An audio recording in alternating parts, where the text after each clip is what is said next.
ओम श्री शक्ति नमः। ओम श्री शक्ति नमः। ओम श्री शक्ति नमः।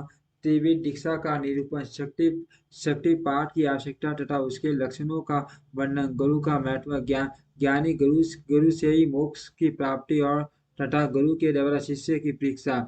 श्री कृष्ण बोले, भगवान आपने मंत्र का माहात्म्य तथा उसके प्रयोग का विधान बताया जो साक्षात वेद के तुल्य है। अब अब मैं उत्तम शिव संस्कार की विधि सुनना चाहता हूँ, जिसे मंत्र ग्रहण के प्रकरण में आपने कुछ सूचित किया था, वह बात मुझसे मुझे भूली नहीं है।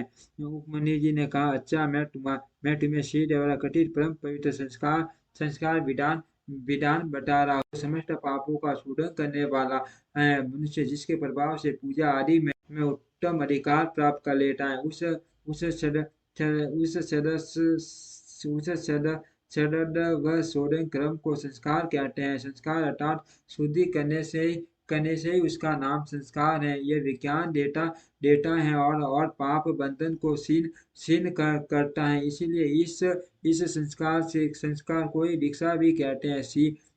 शिव शास्त्र में परमात्मा शिव ने सांभवी, शाक्ति और मानते तीन प्रकार की दीक्षा का उपदेश किया है। गुरु के दृष्टिपात मात्र से, स्पर्श से तथा संभाषण से भी जीव को जो तत्काल पाशों का नाश करने वाली संख्या सम्यक बुद्धि प्राप्त होती है, वह सांभवी दीक्षा कहलाती है। उस दीक्षा के भी दो भेद हैं, तीव्र और तीव्र तथा पाशों के क्षीण होने में जो शीघ्रता या मन्दता होती है, उसी के भेद ये दो भेद हुए हैं। जिस दीक्षा से तत्काल सिद्धि या शांति प्राप्त होती है, वही तीव्रतरा मानी गई है। जीवित पुरुष के पाप का अत्यंत शोधन करने वाली जो दीक्षा है, उसे तीव्र कहा गया है। गुरु योग मार्ग से शिष्य के शरीर में प्रवेश करके ज्ञान दृष्टि से जो ज्ञानवती दीक्षा लेते हैं, वह शक्ति वह शक्ति कही गई है।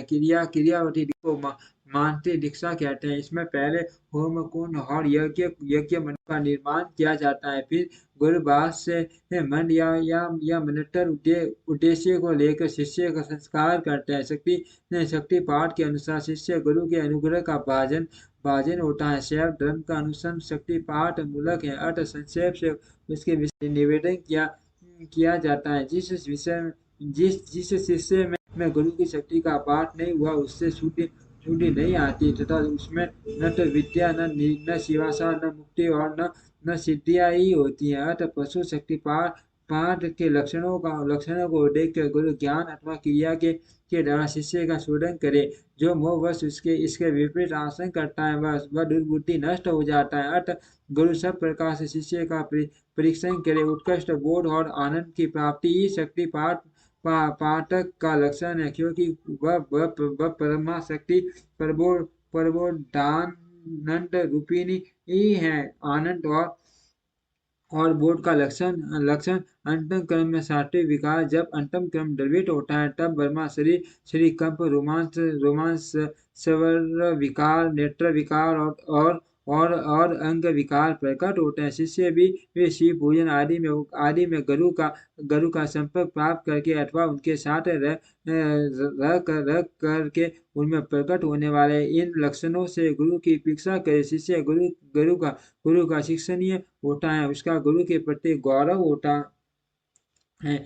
इसीलिए सर्वथा प्रयत्न करके शिष्य ऐसा आसन करे जो गुरु के गौरव के अनुरूप हो। जो गुरु है, वह शिष्य वह शिव का गया है और जो शिव है वह गुरु माना गया है। विद्या के आकार में शिव ही गुरु बनकर विराजमान है। जैसे शिव है, वैसी विद्या है। जैसे विद्या है, वैसे गुरु है। शिव विद्या और गुरु से समान फल मिलता है। शिव सर्वदेवात्मक है और गुरु सर्वतंत्र में अर्थ संपूर्ण यत्न से गुरु की आज्ञा को शिरोधार्य करना चाहिए। यदि मनुष्य अपना कल्याण चाहने वाला और बुद्धिमान है, तो वह गुरु के प्रति मन, वाणी और क्रिया द्वारा कभी मिथ्याचार, गड़पट, पूर्ण बर्ताव न करे।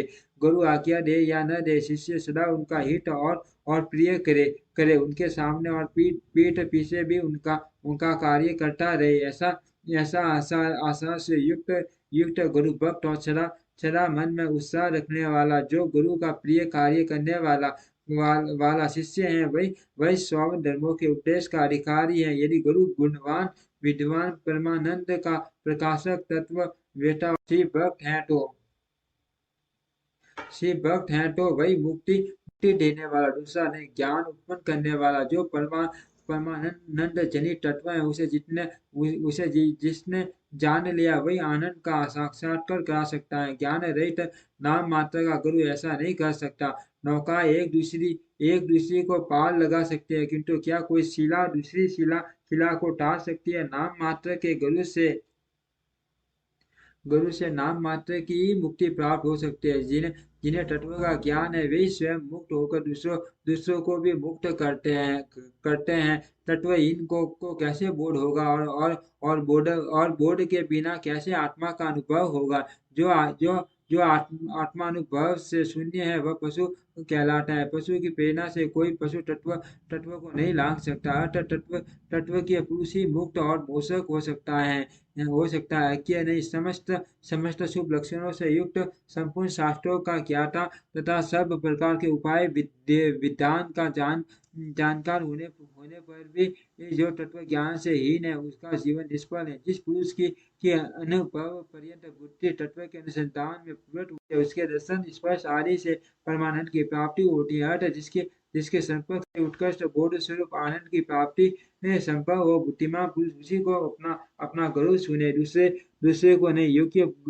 योग्य गुरु का जब तक अच्छी तरह ज्ञान न हो जाए, तब तक विन्यासा चतुर मुमुक्षु शिष्यों की उनकी निरंतर सेवा करनी चाहिए। उनका अच्छी तरह ज्ञान सम्यक परिचय हो जाने पर उनमें सुस्थिर भक्ति करे। जब तक तत्व का बोध न प्राप्त हो जाए, तब तक निरंतर गुरु सेवा में लगा रहे। तत्व को न तो कभी छोड़े और न किसी तरह भी उसकी उपेक्षा ही करे। जिसके पास एक बस रहने पर भी शिष्यों को थोड़े से भी आनंद और प्रबोध की उपलब्धि न हो, वह शिष्य उसे छोड़कर दूसरे गुरु का आश्रय ले। गुरु को भी चाहिए कि वह अपने आश्रित ब्राह्मण जातीय शिष्य की 1 वर्ष तक परीक्षा करे, क्षत्रिय शिष्य की 2 वर्ष और वैश्य की 3 वर्ष तक परीक्षा करे। प्राणों को संकट में डालकर सेवा करने और अधिक धन देने आदि का अनुकूल प्रतिकूल आदेश देकर, उत्तम जाति वालों को छोटे काम में लगाकर और छोटों को उत्तम काम में नियुक्त करके उनके धैर्य और सहनशीलता की परीक्षा करे। गुरु के तिरस्कार आदि करने पर भी जो विषाद को नहीं प्राप्त होते, वे स्वयं सूर्य तथा शिव संस्कार कर्म के योग्य हैं। जो किसी की इच्छा नहीं करते, सबके प्रति दयालु होते हैं, सदा हृदय में उत्साह रखकर सब कार्य करने को उद्यत रहते हैं, अभिमान शून्य, बुद्धिमान और स्पर्धा रहित होकर प्रिय वचन बोलते हैं, सरल कोमल स्वस्य विनयशील सुस्थित शौचा सास से संयुक्त और शिव भक्त होते हैं। ऐसे आचार व्यवहार वाले दिव्य जातियों को मन वाणी शरीर और क्रिया द्वारा यथोचित रीति से शुद्ध करके तत्व का बोध कराना चाहिए। ये शास्त्रों का निर्णय। शिव संस्कार कर्म में नारी का सर्वत्र अधिकार नहीं। यदि वह शिव भक्त है हो, तो पति की आज्ञा से ही उक्त संस्कार की अधिकारिणी होती है। विधवा स्त्री का पुत्र आदि की अनुमति से और कन्या का पिता की आज्ञा से शिव संस्कार में अधिकार होता है। शूद्रों पतितों और वन शंकरों के लिए सदैव शोधनशील संस्कार का विधान नहीं है। वे भी यदि परम कारण शिव में स्वाभाविक अनुराग रखते हो, तो शिव का शरणोदक लेकर अपने पापों की छुट्टी करे। ओम श्री शक्ति नमः। ओम श्री शक्ति नमः। ओम श्री शक्ति नमः। ओम श्री शक्ति नमः।